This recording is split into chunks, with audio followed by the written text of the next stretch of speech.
Hannity tonight, Ingraham. No, I was actually, when the president said they stopped rocketry, I just think of my sons doing the Boy Scouts. You know those little engines and the rockets? I'm like, what's wrong? They can do that. What's okay if they do like rocketry? We just don't want coming toward us. We had more fun with those phony rockets. You pump them up. We thought it was the greatest. The crowd went nuts over that, which is pretty interesting. No, it was fantastic. Awesome show, by the way, Hannity, as always. It's Welcome great back, by the way. Good to have you back. Oh, fantastic. And good evening from Washington. I'm Laura Ingraham. This is the Ingraham Angle. We have another must-see show for you tonight. Fresh back from the border in a fresh perspective, the president signs an executive order to illegal immigrant families, keeping them together. Wow. But will it diffuse the outrage? Speaking of outrage, an aging actor posts obscene and threatening comments about the president's young son, Barron, and a cabinet official. Raymond Arroyo exposes some politically unhinged celebrities and one who's anything but in tonight's edition of Seen and Unseen. Also, tonight we'll reveal the shocking and increasingly dangerous tactics of the left, including harassing administration officials in public. Meanwhile, we look into a stunning bombshell. Did FBI agents actually commit crimes to cover up for Hillary? And China may be infiltrating our universities to steal our high-tech secrets. We've been talking about this before, but we have new info for you. We'll talk about it later in the show. But first, a borderless world. That's the focus of tonight's angle. Over the past week, listening to the if we treated American kids like this, can you imagine the reaction and the blowback like we're seeing right now with these migrant kids? How do you explain this to your kids, that they're no longer, these kids who are being separated from their parents are being ripped apart? This should be placed squarely at his feet. He can handle this. This is not a question of passing a law. Stop the criminalizing of babies and separating them from their families. Families are being torn apart. Who in America could do this? Okay, so they want us to believe what that really is getting to them, what they really care about is keeping children with their parents. Okay. Family unity, it's all that matters. Of course they don't believe in open borders. Who would believe in that? And of course they don't think everyone, minors or adults who bring them across the border, should be able to stay. But let's take a deeper look at what's really going on. Here's a story from NPR from back in 2015.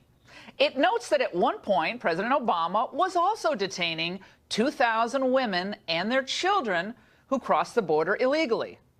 But what happened? International migration activists and the ACLU filed lawsuits, and ultimately courts shut down the largest family detention centers, the centers that we're now supposed to believe the Democrats want up and running again. As we've been pointing out, this is all related to that 1997 Flores settlement and subsequent court rulings that prohibit the federal government from holding children longer than 20 days. So if families aren't separated and can't be housed together, well, we have one humongous catch and release nightmare on our hands. Basically, it means that any alien with a child will get a fast pass into the country. The Democrats now decry the separation of families at the border and demand, okay, that families be kept together.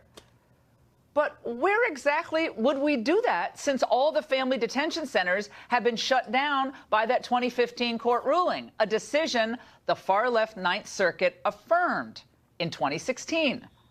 In fact, 3 years ago, 136 House Democrats opposed the Obama administration's detention of families, keeping them together. I'm saying detention of families again, not of children, of families who had been kept together as their case was adjudicated. The Obama administration was challenged on family detention, and they lost. And Judge G clearly said their family detention policies violated the Flores settlement agreement. They were not caring for immigrant children. Okay, so Democrats' real answer now is simply set them free. Just go ahead. Come back maybe at some point for a hearing in the future. As a result of liberal activism and policies like DACA, what we ended up doing was we encouraged more families to come from Central America We encourage more minors to be trafficked, more deaths in the desert, more illegality, and yes, more strains on you, the American taxpayer. Nice going, guys. President Trump tried to send a strong message that America was not going to tolerate border crashers and began to prosecute anyone who violated federal law. That's entering the country without permission, not coming through a regular port of entry. Well, part of his reasoning was to discourage people, again, from making that harrowing journey northward, putting themselves and children in danger. But of course, after nonstop media coverage of the family separation and the public outcry that followed, Trump ended up relenting. He signed an executive order today that would allow families to remain together as they await adjudication of their cases. He's asking the Defense Department to work with Homeland Security to house the families. We're going to see how that executive order, of course, is greeted by the courts. You're going to have a lot of happy people. Yeah. Well, happy? Not quite. The left has already moved on to their next mantra. We shouldn't be detaining anyone. I give him zero credit, and now I'm just concerned, Wolf, that we are going to move to indefinite detention of families at our border, and that we're not going to solve this. This order means that families will be incarcerated together, meaning the children will be incarcerated with the parents. If you think about the people that are being deported, these are people, as you said, that have made the most desperate journey of their life through some of the most dangerous conditions in the world. Again, they were for family unification yesterday. Today, they're against family unification if they're detained. You see how the goal keeps moving, the goalpost? It's important that all of you know, by the way, what's fueling a lot of this. The well-funded organizations that work overtime to gum up our border enforcement efforts and push for what ends up being essentially a borderless world. Here are some of the nonprofits funded by billionaire globalists for their grassroots activism and well-orchestrated media campaigns. Of course, no big surprise, the ACLU. Then there's the American Immigration Council. Who could forget the Center for Human Rights and Constitutional Law? Then there's the Refugee and Immigration Center for Education and Legal Services, better known as RICES. And then the Detention Watch Network. And then finally, the group formerly known as La Raza Unidos US. Well, here's the spokesperson of another open borders group, the list goes on, the Rio Grande Valley Equal Voice Network. And it's very difficult to track them through all those different agencies. Ultimately, what really worries us is the idea of families being kept together in detention. ICE has a horrible track record for overseeing children. Okay, again, the HHS, Refugee Resettlement, that handles the children. Family unification in a detention center, that's a different deal. But look, when you listen to the activists and the politicians today, after the president signed his executive order, they revealed themselves. Their goal is simple. They want to show the American people that borders themselves are fundamentally unjust. They're a violation of human rights. Free movement, free peoples, you've heard it. So for years, they've advocated for restrictive court rulings that tie the government's hands and limit our ability to protect our own people, control our own immigration, who comes and who goes, in a serious way. It's a transnational push for the free movement of people, and it requires essentially amnesty for all but perhaps the most violent criminal offenders. And even a few of them, as we've seen in recent months, might slip through the process. As for you, American citizens, and all of you legal immigrants watching, you're just supposed to basically pick up the pieces, deal with it, deal with all the fallout, pay the money they're going to have to pay to cover all these bills, and get ready to welcome whoever comes for whatever motivation, no matter how they get here. And that's the angle.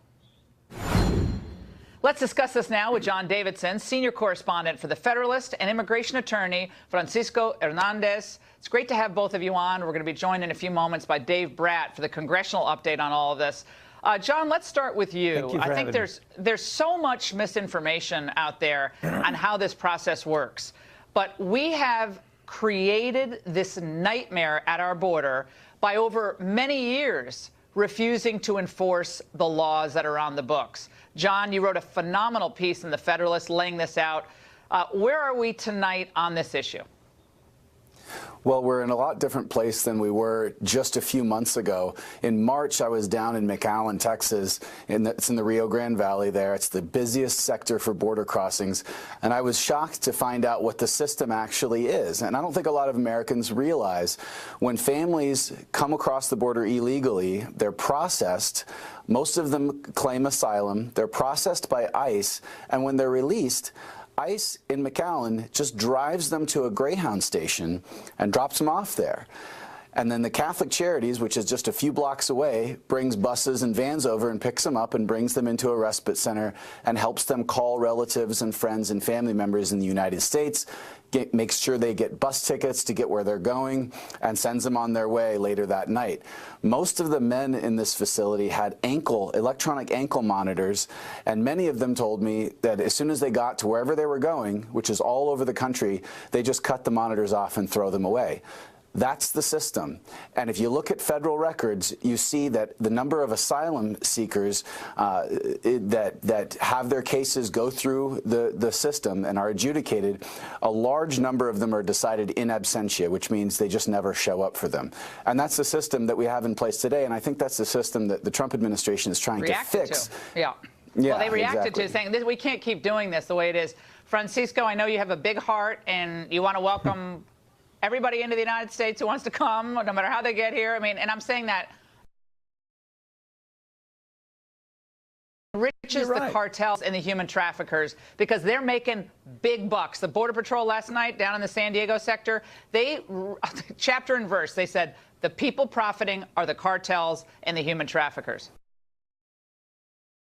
Francisco. Oh, yeah. Oh, yeah. It is a lot more profitable and a lot less dangerous for the traffickers than drugs. It costs about $10,000 per person to be smuggled from Central America. And Ms. Ingraham, you and I know this, that by the time they get to the border, it's the point of no return. They're not going back. The problem here is that the administration tried to send a message to tell people, don't come because we're going to separate you from your families, from your children. But the people were already 3 to 6 months into their trek. They're not exactly getting Wi-Fi in the desert, and they're not checking their Twitter account. They're already on their way up here, and the smugglers have already been paid. So as soon as the smugglers get them here, they just want to dump them on us, and then we've got to deal with what it is. Now, we have to admit that as bad as our political asylum process is, it is a legal way to try to get here. Why don't we change it to where we give yearly renewable work permits where only the breadwinner is going to risk their life to come up here, and then we don't have to have all these people fleeing their source country. Honduras is a lawless nation, is a Somalia of Latin America. Well, we'll talk to Dave Brad about that they're probably going to be separated from their child. Yeah, we'll talk to Congressman Brad about Moses syndrome. In just a moment. But we have a situation right now, as it exists, that the president, I think, was trying to deal with, and I think a reasonable way that. And nothing is good here. It's either open borders and let people into the country, and we know how that works. It encourages more, or it's separating the families, which is a harrowing thing. Images are terrible. Nobody likes to see it. So John, I want to go back. Hold on. I want to go back to you. The president came out today, and the media was all blaring it. President Trump backtracks, reverses course. At the same time, he says they're not getting rid of the zero tolerance policy. Correct, John? Yeah, that's right. And that's what a lot in the media had a problem with, because the executive order keeps in place that zero tolerance policy. The Trump administration, rightly or wrongly, and I think they were not prepared to do this when they did, they're saying we're going to prosecute every single person who crosses the border illegally. That's an insane thing to do if you have the system we have, right? But the executive order keeps that in place and just says we're going to keep the families together while their asylum claims and their immigration status is adjudicated. Now, obviously, that runs up against this 1997 Flores Agreement, which says you can't keep kids for more than 20 days, even if they're with their parents. And so it's the Trump administration has sort of provoked a showdown now. It's like a challenge to Congress. Like, this is going to get struck down, so is Congress going to act? Yeah, Francisco, I want to read. Hold on, Francisco. I want to read something that Dick Durbin said. This just came in. He said, "Make no mistake, the president is doubling down on his zero-tolerance policy. His new executive order criminalizes asylum seekers and seeks to indefinitely detain their children. Locking up whole families is no solution at all. back to the point I made in the angle, Francisco, it was never really about family unification. It was about having no detaining at all. So let's be clear about what people were really upset about. They're upset about prosecuting people who cross the border illegally, correct? Miss Ingram, both sides, both parties have blood on their hands. Okay, now this is the problem here is, well, Blood first on you their got to hands? give What the are you president talking credit. about?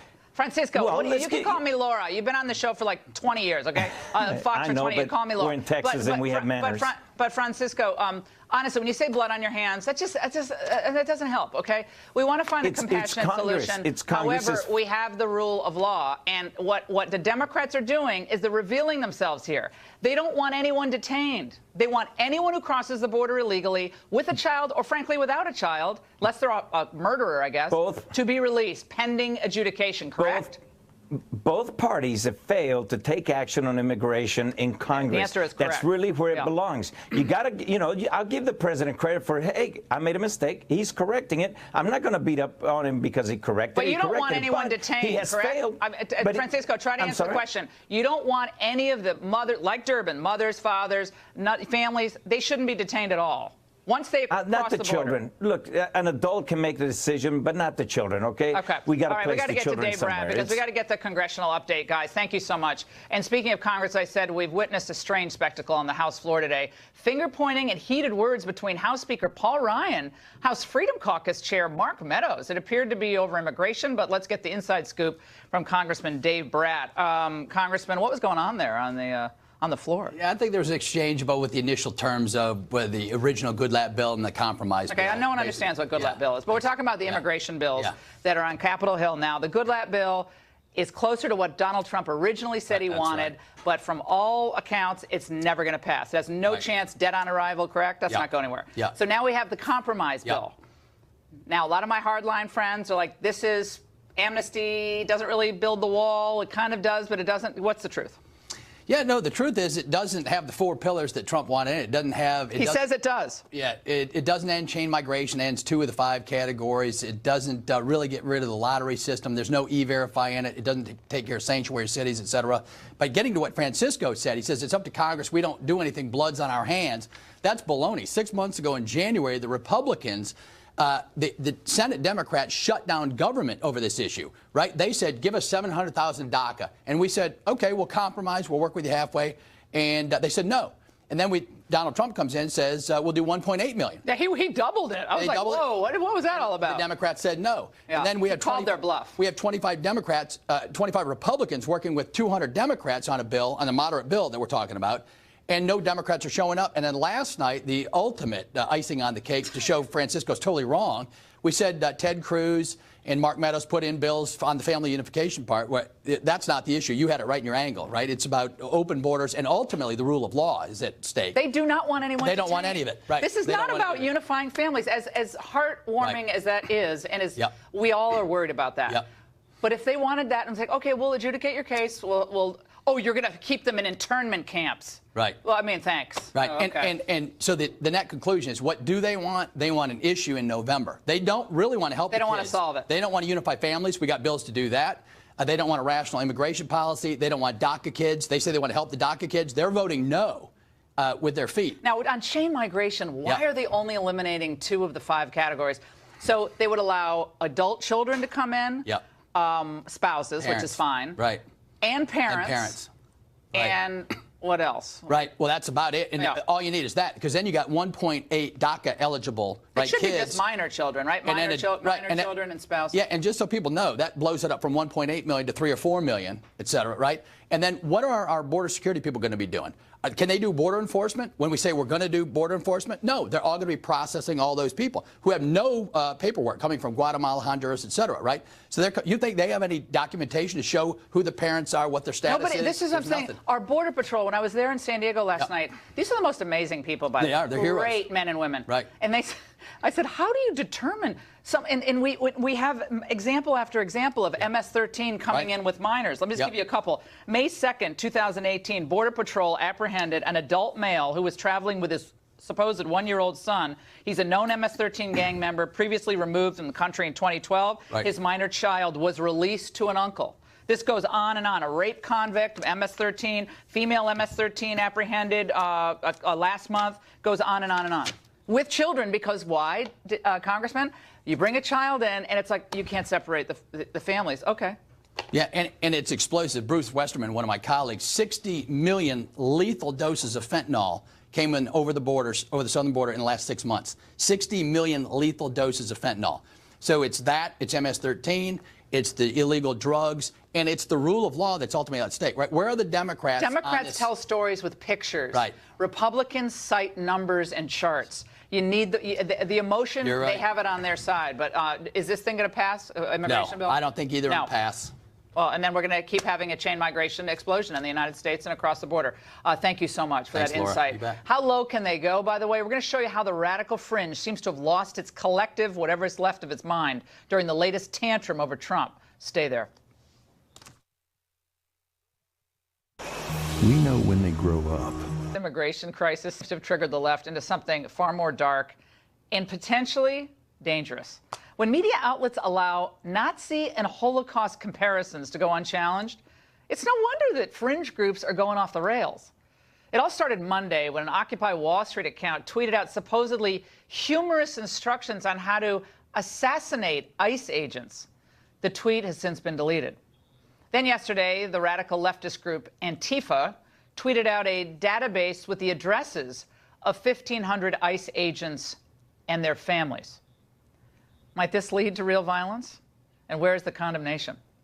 Well, let's examine that with former Chuck Schumer aide, Chris Hahn, and former White House Press Secretary Ari Fleischer. It's great to see both of you. Chris, let's start with you on this. I know you don't condone any of this stuff, and like both sides can get wild and wacky. After spending time down at the border yesterday, and I'd been there, I think the last time I was really there was like 1997, doing a report on the border all those years ago.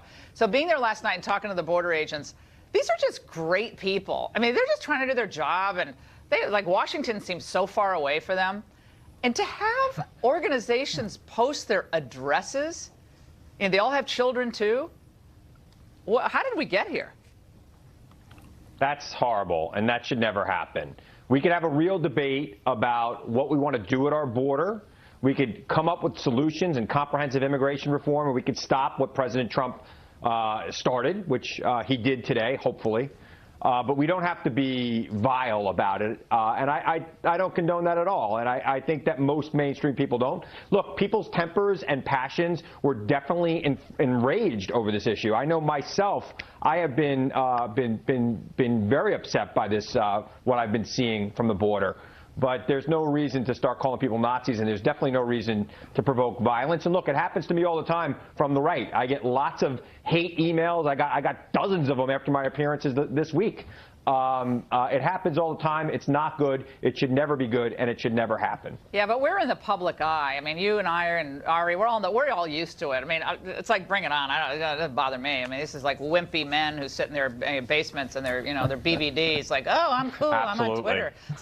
It's like they're not real men in my view. So that doesn't bother me at all. But Ari, these are people just doing their jobs day in and day out. You also had Kirstjen Nielsen, obviously a public figure. She was in a Mexican restaurant last night, and she was, just trying to get some dinner. I think we have the video, and this is what happened to her. Yep. She basically driven out of a restaurant. So now a cabinet secretary can't eat dinner, apparently. Ari.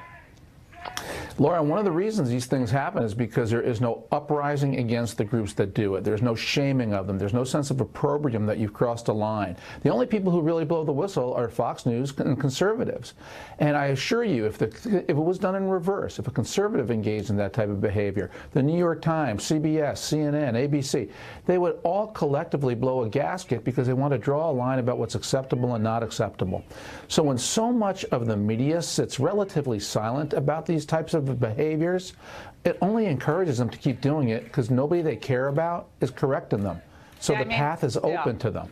I mean, can you imagine, Chris, Mika and Joe, if, as Ari said, the situation were reversed and we had like all members of some liberal group, their home phone numbers published, and we know where you live. It would be intimidation. You're intimidating people from speaking out. It would be wall-to-wall coverage, and they would basically say it's a First Amendment human rights issue, and you're endangering the lives of innocent Americans. But we're all supposed to just shrug it all off here.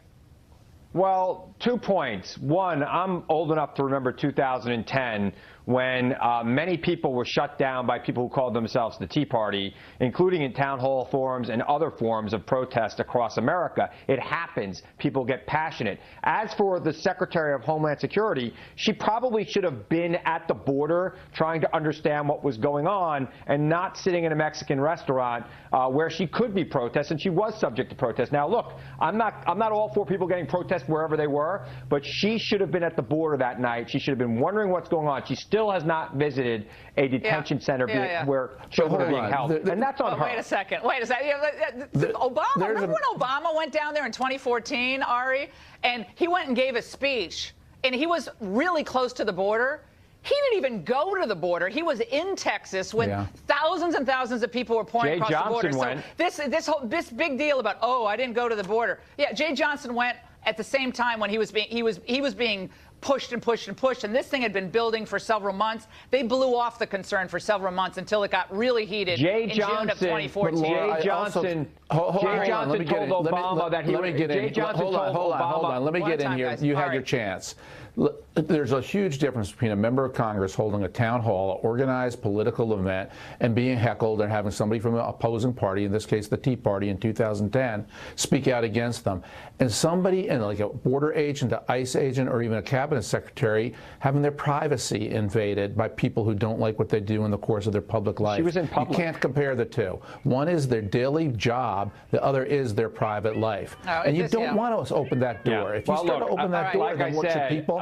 Should conservatives go to the restaurants where the Democrats eat? Conservatives have beefs too. They'd be hammered. You Chris, don't I want to know anybody to do that. It would be hammered. If this happened to any of the Obama people, if Loretta Lynch was subjected to this in a restaurant, Chris, I'm sorry, I don't think you'd be like, oh, it's a public space. You'd be going crazy. And I actually would be too. It's outrageous. Shouldn't happen. Protests on the street. Protests when she's on her way out of the restaurant. Look. Again, I agree. I think they should. I got to get to this other thing, because I want to know what Chris thinks of this. Today, the website Splinter published the cell phone number of senior presidential advisor Stephen Miller, who's since reportedly been deluged with vile texts and so forth. So is this the new normal? And apparently they're all celebrating this, that they put up his personal cell phone. They've been suspended for Twitter for like 5 seconds for doing that, apparently. I'm joking, but it's a minor slap on the wrist, Twitter jail. It is horrible, but President Trump did give out Lindsey Graham's phone number during the presidential election, and we all remember that. Lindsey Graham did the video where he destroyed his cell phone many different ways. Smart. So it's horrible. Smart. It's horrible. It should never happen. The president shouldn't have done it during the campaign, and this group should definitely not have done it now. All right, check this one out, gents. One celebrity's Trump bashing now, so outlandish that the Secret Service has been contacted. Raymond Arroyo looks at Hollywood totally unhinged in an inspiring moment, too, in Seen and Unseen. Next. Buying a new grill from a big warehouse. Time now for our Seen and Unseen segment, where we expose what's really behind the cultural stories of the day. And tonight, a special Hollywood edition, starting with an aging star who has made threatening comments about the president's young son. Fox News contributor, New York Times bestselling author of the Will Wilder series, Raymond Arroyo, has a shocking lineup of tales from Tinseltown tonight. One bright light as well. Yes, we have a bright light. Let's start with Peter Fonda. Yeah, let's start with a negative. Let's start with a negative. Isn't that more fun? The darkness to the light, Laura. Oh, yes. Good. Now, celebrities, like so many, were outraged when they saw these pictures of kids being separated from their families. Peter Fonda as well. He tweeted this. He said, "We should rip Barron Trump from his mother's arm and put him in a cage with pedophiles and see if mother will," this is his misstep here, "stand up against the giant blank hole she is married to. 90 million people in the streets on the same weekend in the country," and then F-bomb. This is the level of discourse we have naturally. What's the last movie he was in, Peter Fonda? I think Easy Rider. I mean, when we say aging, Rox, I mean, it's someone aged. Why are we calling him aging? Aged. Well, he's got a new movie coming out from Sony Classics, but people are saying it shouldn't be released given these comments. Melania Trump called the Secret Service. Good. And they should have been called. You're threatening the person of not only the First Lady, but the first son. You can't do this. Now, he's since apologized, Laura, and he sent out a thing saying, look, I tweeted something highly inappropriate and vulgar about the president and his family. Like many Americans, I'm impassioned and distraught over the situation with children separated from their families at the border. But here's the problem. You and I have friends, Democratic friends, who were very upset when President Obama had his deportation policy and was incarcerating people, families. In 2014, I don't remember anybody threatening the first daughters or the first lady. We've got to tamp this down. Your outrage over policy is not a free pass to hate, threaten, demean people. We've got to keep this on the topic and not allow our emotions to take over. I'm really worried. I see hatred all over social media, and it's personal. It's dangerous. It's dangerous. And what they're doing with the phone numbers and harassing people in restaurants. And if this had been done, I keep saying to Loretta Lynch, or going back to like Janet Reno. I don't know why she comes to mind, but any of really going back. Donna Shalala. Anybody else you'd like to bring up from the golden past? Pat Buchanan. We'll go back to Casper Weinberger. Anybody else you'd like to touch from the... That's what... They'd be outraged. Okay? They would be outraged. A little punchy tonight. Don't you dare do that. No, by the way, before we leave the Fondas, Jane Fonda is getting a Lifetime Achievement Award. Of course she is. From the Michael Moore Film Festival. I'm going to get you a ticket. Okay. Oh, good. We got to move on to the F-bomb squad. I'll wear my dirty baseball cap. I've been noticing something out there. Since Robert De Niro got up at the Tony Awards and just yelled F-bomb Trump repeatedly, we're seeing this in celebrity culture. Kathy Griffin, now John Legend. Over Father's Day weekend, Paul Ryan tweeted out, oh, happy Father's Day to all the dads out there.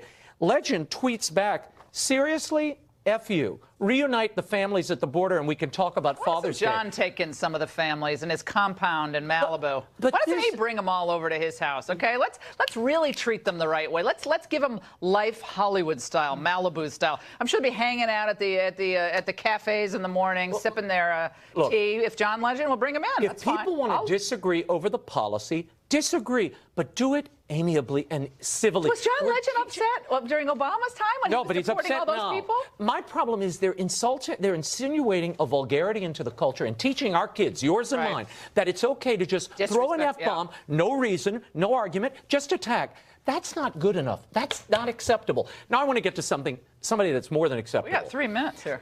Chris Pratt was given the Generation Award at the MTV Movie Awards this past week. I want to share this with you. He listed 9 rules. Now, he used this opportunity. He had a few jokes. He talked about his family. And then he listed 9 rules for living. Watch this. God is real. God loves you. God wants the best for you. Believe that. I do. Learn to pray. It's easy, and it's so good for your soul.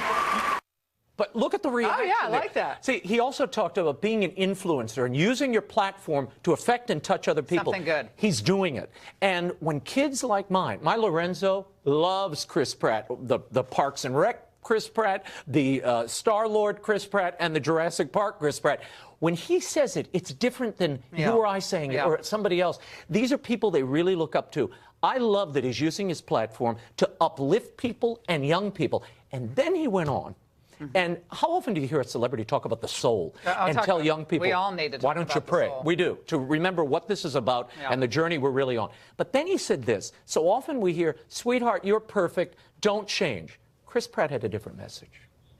And finally, number 9, nobody is perfect. People are going to tell you you're perfect just the way you are. You're not. You are imperfect. You always will be, but there is a powerful force that designed you that way. And if you're willing to accept that, you will have grace. And grace is a gift. And like the freedom that we enjoy in this country, that grace was paid for with somebody else's blood. Do not forget it. Don't take it for granted.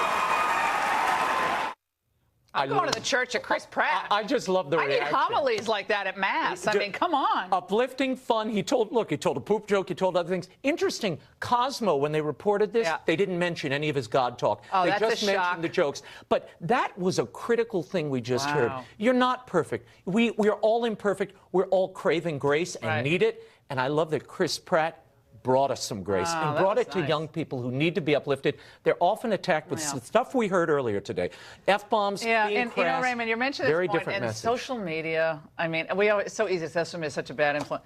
There's so much dark, awful stuff on social media, and that's actually just what I needed tonight. Me too. Thank you for sharing. sharing. I'm glad I could bring a little unseen light. I'm not in a. I feel very.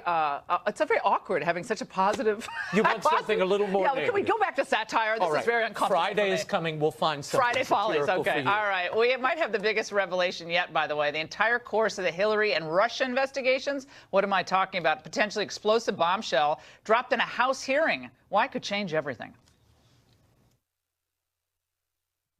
The Mitsubishi Motors Summer Season Pass sales event. 0% financing for... A major development in the Hillary Clinton and Russia investigations. Congressman Mark Meadows says FBI agents might have altered witness reports, what the Bureau calls 302s.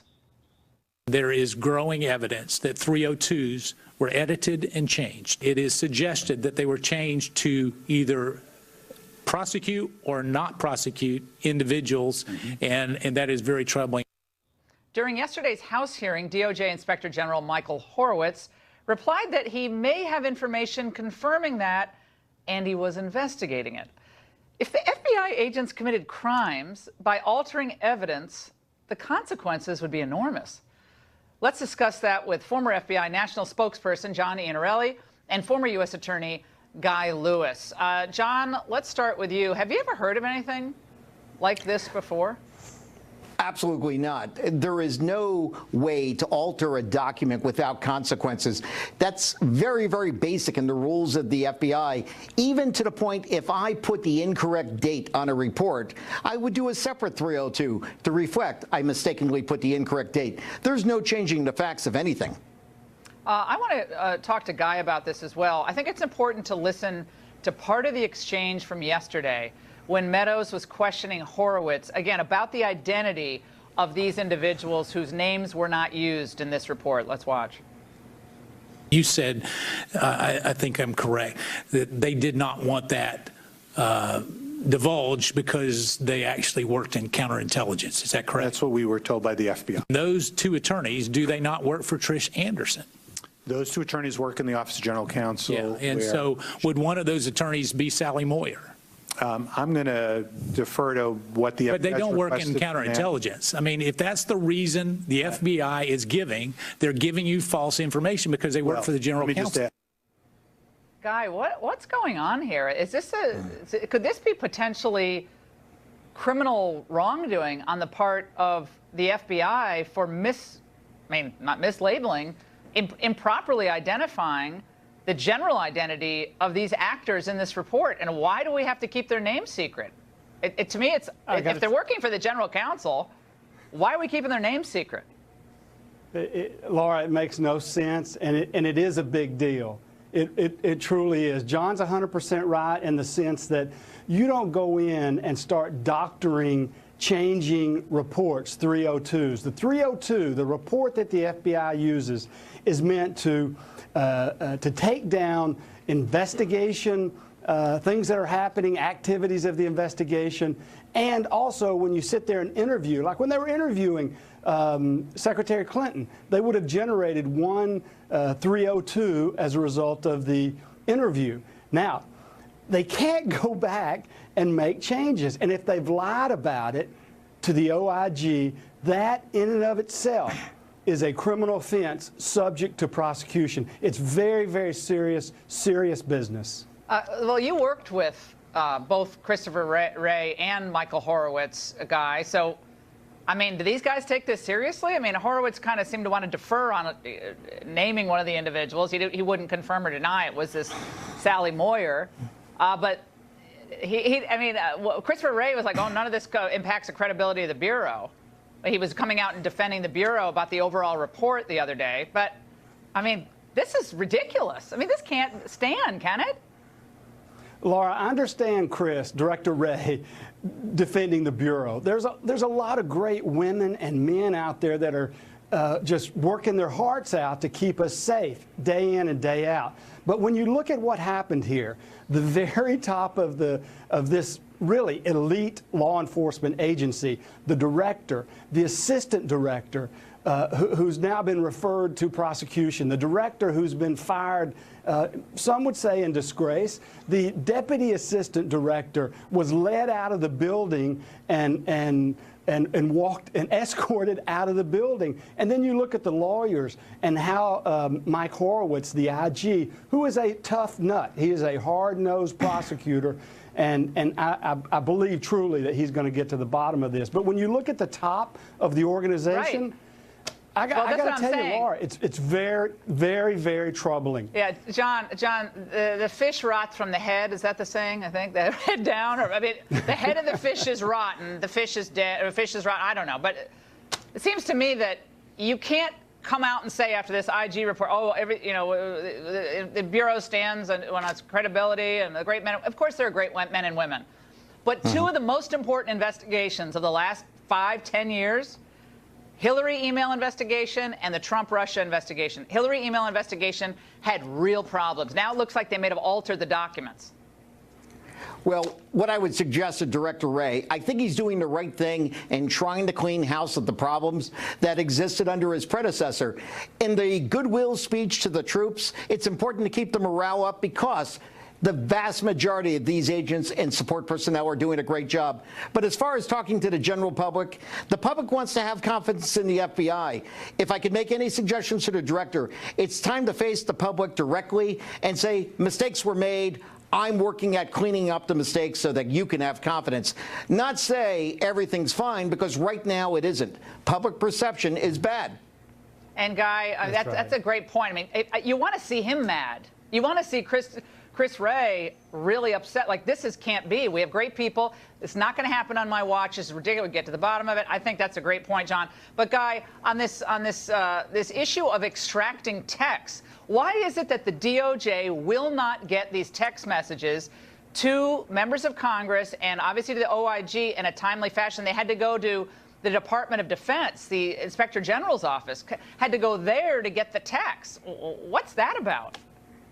Laura, there's no excuse for it, really. I mean, you can raise objections, you can raise these kind of broad, hey, it's a matter under investigation. But what this does, in my judgment, having done this for 30-plus years and tried some fairly significant cases, it taints everything. I mean, you can't come out and say, look, I'm conducting this investigation, the Russia investigation. I've conducted this investigation, the Clinton investigation, and I've closed it out. I got to tell you, I have no faith right now in what went on in the Clinton case and what's going on in the Russia case. Truly, I don't, because of exactly what you're talking about. Fantastic segment and panel. Thank you so much to both of you.